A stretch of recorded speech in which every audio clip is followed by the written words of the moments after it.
If you're looking for Pembroke's finest, you can find them off of Center Street, where the police station sits right next to Town Hall. Law-abiding citizens head in through the front door, where we meet Police Chief Rick Wall. We'll show you where the lawbreakers enter later on.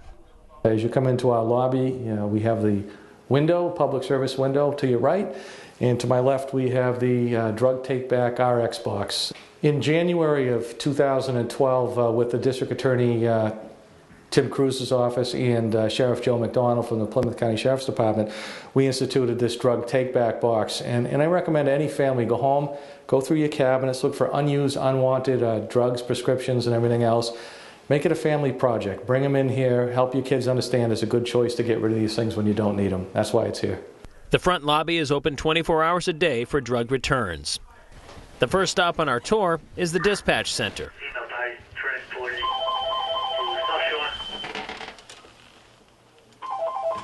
911 lines recorded. What's your emergency?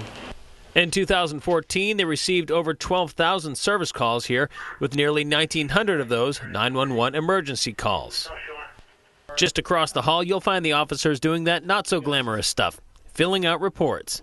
And unlike the movies and cop shows on TV, they can't pass it off to someone else. They all have to do their own paperwork. Heading down the wall of police patches, one placard on the wall catches our attention. The AAA Gold Award for Outstanding Achievements in Traffic Safety, thanks in no small part to the hard work of safety officer Stephen Kirby. Some of the duties that we perform, I would be going to the schools, helping out with the kids, going over some safety issues in and about the schools, meet with the principals. We also have programs where we do radar detection, where we move the safety trailer to specific areas about town, where we would monitor the speed in an area. When drivers see one of these along the side of the road, chances are they'll slow down. And that's exactly what they're designed to do. Rather than just hand out tickets to generate revenue, it's more of a social experiment that won't add points to your insurance or affect your bank account. It's to change people's driving behaviors. It's the awareness about the speed that they're driving at, whether it be too fast or too slow. We want to make sure that they're obeying all the rules of the road. And more often than not, I'm just having a conversation. It'll be a warning, and it's not to be punitive in any way. It's just to change behaviors. In 2014, the department handed out 735 citations, and the money generated goes to the town's general fund, not the police. All traffic citations, bylaw violations, whatnot, everything comes into my office. I process it, make sure, like I said, make sure it's full and accurate, and then and thorough, and then I hand it off basically to the Plymouth District Court. Sergeant David Hurley, the court prosecutor. In his position, he's currently working with 835 ongoing investigations involving over 1,200 offenses, about a third of which are felonies. One point of pride for Sergeant Hurley is working with families dealing with drug and alcohol issues. A lot of the families really don't know where to turn to and how to resolve a problem within their home. A lot of times I'll assist those people through the court system and show them basically how to bring about a motion to get their loved ones some help in some way through the court system. If you're a lawbreaker and you've been arrested, you're heading in through the side door in the garage, right to the booking area. The first stop is the rail. The booking room was in another room at one time, but over the years we've had to transition. The building was built in '78, so we're trying to stay modern with it and everything else, so the prisoners are secured to a rail.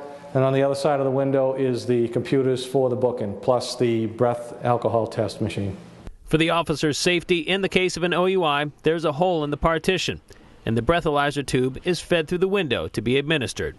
2014 saw 46 OUI cases.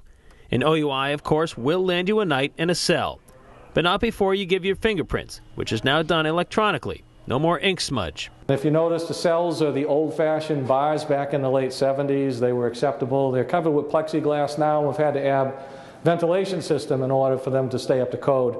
A little outdated. Outdated, but utilized. There were 224 arrests last year alone. Our last stop is outside to take a look at the different means of transportation for the PD. Having bicycle patrols made a big difference. We're able to get into the beach communities. We're able to go off-road with them. We're able to actually reach out and talk to people, talk to the neighbors, and it's made a big difference. The officers also appreciate the fact that they get out of the cruiser and they get to do some first-hand, face-to-face police work. We get a lot of complaints on recreational vehicles. We have a lot of conservation area, a lot of woods, and the only way to get out there and patrol those areas is ATVs. So we have one, we borrow another, and we send a couple of guys out to do that, and we'll be doing more of that this summer. This 2013 Harley-Davidson patrol bike is easily recognized by drivers in the area.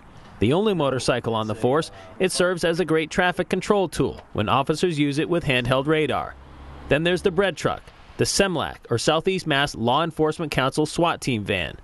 There are 9 marked vehicles, including the four-wheel drive 129 Interceptor. There are 7 unmarked cars as well. Not to be forgotten in all of this is the building itself. The building was built in 1978, and it's outdated, and we're hoping at some point that we can add an addition on and still work. The location is perfect, next door to the town hall, and being part of the center keeps us involved in the community. And we're hoping at some point that we can add an addition onto this building and keep with the historic look of the center, yet have modern-day police conveniences for the patrol officers. In Pembroke at the police department, I'm Brian Sullivan for In Depth.